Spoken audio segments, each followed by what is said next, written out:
When growing up in India, I left school at 15 and things were changing after the British left. So the minority groups in India, like us Anglo Indians, was getting a bit hard and changing.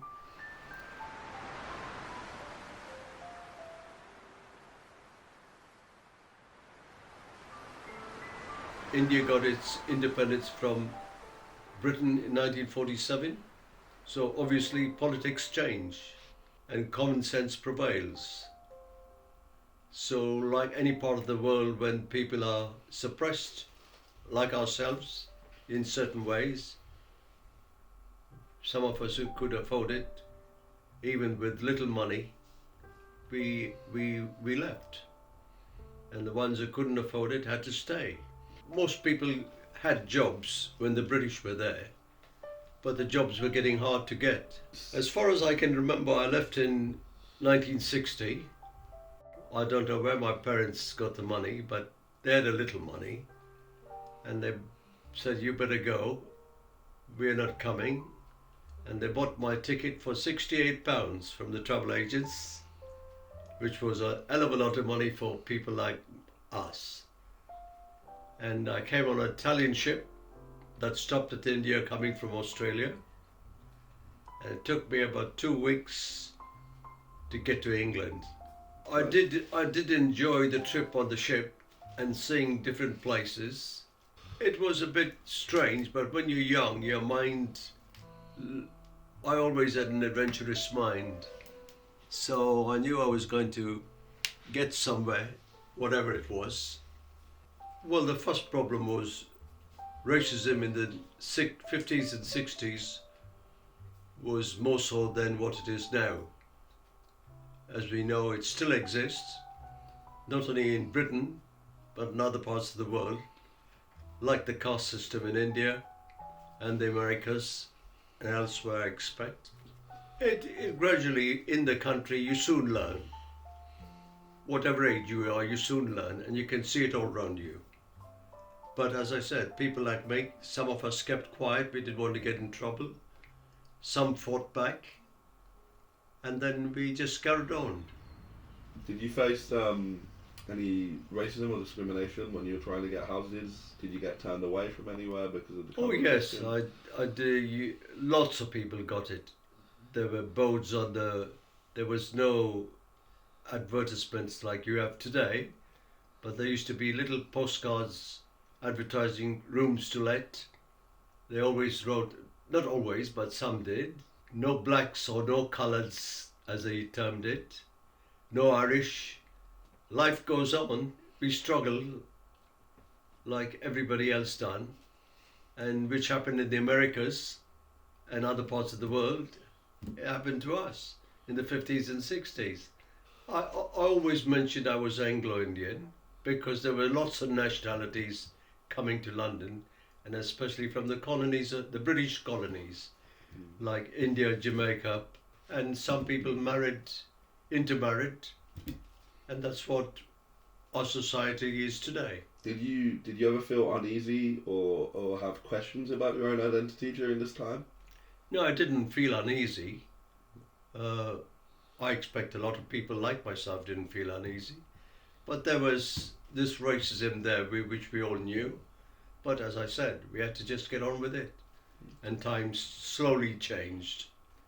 Can you tell us about how you and your wife first met? We worked in the same factory. The name of the factory was Hunt's, and they made electrical equipment. And I worked on the big machine, and my wife worked with all the other ladies on the small machines. It was part of a setup that made these electrical equipments from basics at that time for radio and television. And got married in the church nearby, which was 5 minutes away, called St. Gregory's Catholic Church.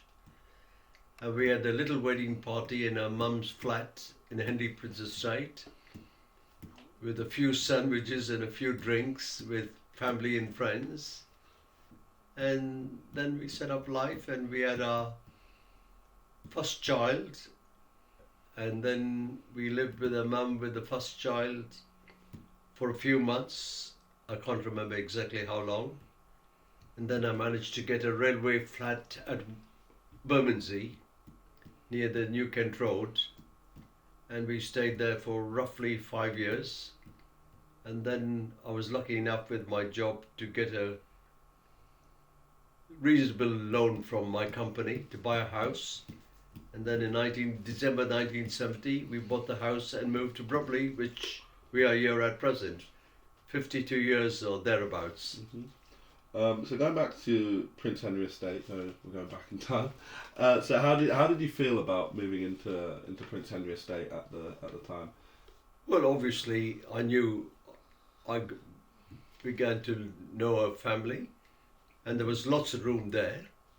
There was 4 bedrooms, and only a brother and a mum lived there, and my wife. So and I said it was a short time we lived there until we got married, and time went quick. So did you feel immediately accepted and? Oh yes, there was no problem. There was no animosity. No problems. No. The 50s before I came and the 60s in mine, I can't express it, but I'm sure some people didn't agree and some people agreed. I can't say yes or no, but probably there was something, but it never came into our family. But they accepted you as one of their own. Yeah. Yeah. A close family. It was hard, very hard. When you first start out, very hard. No luxuries, didn't have no luxuries or anything like that. Whatever we wanted, we just saved up. We never got into debt. Grandpa was always on mainly shift work. He's always done shift work. So I was with the when we had three of them, I was only the one with them. Sometimes during the night, by myself there. I was 2 years old when we moved to Henry Prince Estate. We're just ordinary sort of family, you know. I used to be the little Muan, they used to call me. My aunt used to call me Muan, because I was always, me and my friend Edna, we used to torment our sisters when they went out courting anywhere. So they used to say, if you see Mum and Dad coming, come and tell us, all right? But we used to wait till they're nearly there, then we used to run and tell them. But yeah, we had good life. You know, youngsters of today, they've got all their different memories of what they are.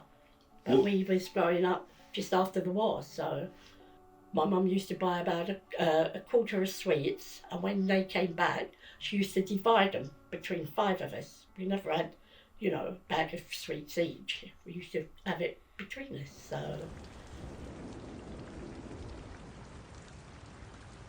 But the factory, that's where I met Peter, and I had friends, girls on. There was mixed people in the factory, you know. We had a lovely friend in our group where we were. Her name was Beryl. I forget where she came from, Kenya or something like that. But, So there was never any sort of racial animosity. Not really. I you never were noticed aware it, Theo. You know, it's not the sort of thing I'll take much notice of. So when you met Grandpa, was it love at first sight, or was it something that sort of developed over time? How you meet someone, you go out with them, you know, and that. You get to know them. Do you remember your early outings with Grandpa? Grandpa's a very romantic person. He's a person that keeps to himself, sort of thing, mainly. But yeah, you know, I remember once he did buy me a bunch of flowers. I think that's the only flowers I ever got. About his family, and you know, it was fine. But his brothers and sisters, they're all fine. So did his whole family? Just his mum, but that's the way that she was. And going back to your relationship with Grandpa, did you face any sort of discrimination or harassment due to you being in a mixed marriage? No, did never you ever.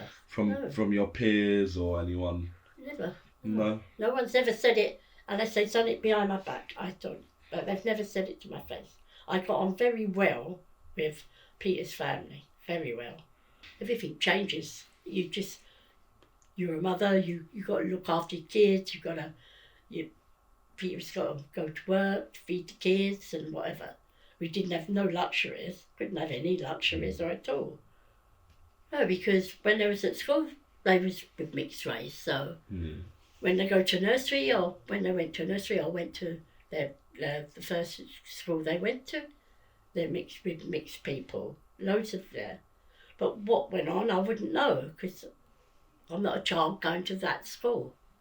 And I don't think we had, I think when I was growing up, I don't think we had it. We might have had some, but we must have, because I remember one of our teachers was a Mr. Sill, and I'm sure he came from India, a very slim man, very strict. You know, if you misbehave, the shunk across your finger, you know, but yeah. But I did nothing really.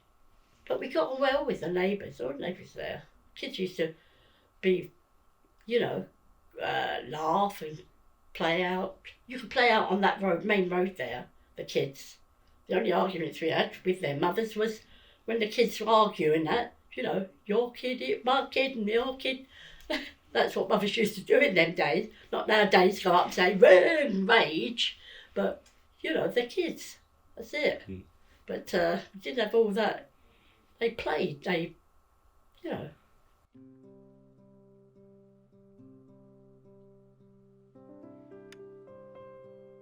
We being in a factory, we just clicked, and that's history. Well, as you I just said, waited outside for me, didn't you? you waited outside, and on the staircase, and I threw her down the stairs. Peter. No, Not we being didn't. funny. No, that's how we met. Yeah. Yes. So, Yes. do you remember how it felt to be married and being a married man and being a married woman? Not really. did It it was change? just time went by, Yeah, that's right. and you forget it's been 60 years now. You can't remember everything. I think Peter just got, well, Peter went off to work, didn't you? Everybody did. Yeah, you went off to work at Yeah, the railway. We just worked. Yeah, I worked worked on on the the railway. railway, and Alma worked in the factory. No, I didn't. Not when we was married. Oh yeah, till we had the children. I'll keep quiet. Yeah. I won't Yeah, answer well, anymore. Yeah, till we had the children. Yes. And from there we moved from where we lived in Arundel to a masonette in Pages Walk, didn't we? As we went along. We moved just a few doors away Right. to the next block of flats. No, that's Paget is. They were masonettes. Well, to explain to you, there was a little alleyway, That's right. and then we went.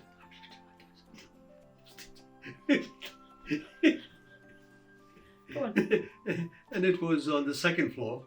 So, given you're an immigrant yourself, Peter, and Alma, you're the wife of an immigrant, I want to just ask your opinion of what you think of the modern day migrant crisis in the UK, and sort of your opinions on how it's being dealt with or how you think it could be dealt with better. So, Grandpa, we'll start with you. I personally think as time goes by, it's improved quite a lot. It could be better, but it's improved quite a lot. And I'm proud of Britain as it's gone, but there's a lot more work to be done. Life's a struggle, and it's improved much more for young people as we see today. And there used to be a prime minister going back 60 years ago when I first came to England. He said to the British people, "You never had it so good." That was Harold Macmillan, the prime minister, and which is partly true, although I don't agree with all what the Tories say. Keep going, never give in. We went through it, and many others went through it, and sadly it's happening now for some people, and hope it improves as time goes by. Right. Everybody's the same. You just get on with life, and that's it. Some got it, and some haven't got Some it. are good, some are bad. That's how life is.